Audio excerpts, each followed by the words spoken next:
Board চেয়ারম্যানের অপসারণ সহ ৭ দফা দাবিতে আন্দোলন করছে পল্লী বিদ্যুৎ সমিতির কর্মকর্তা কর্মচারীরা।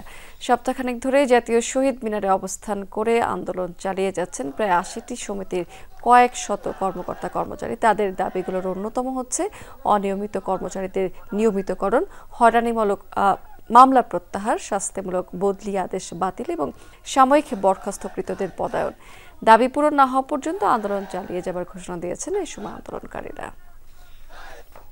শতভাগ সুপারিশ থাকা সত্ত্বেও তারা পুনরায় আরেকটা কমিটি গঠন করে তারা আমাদেরকে নিয়মিতকরণ করে নাই। শুধু তাই নয়, আমাদের এখানে আরো প্রায় ২০০০ মতো লাইন শ্রমিক ভাই আছে, তাদেরকেও নিয়মিতকরণ করা হয় নাই। একটা প্রতিষ্ঠানে কিভাবে ৩৬ বছর ধরে একটা মানুষকে চুক্তিভিত্তিক রাখে, একটা প্রতিষ্ঠানে যদি আমাদেরকে নাই লাগতো তাহলে আমাদেরকে ৩৬ বছর ধরে চুক্তিভিত্তিক রাখার তো কোনো প্রশ্নই নাই।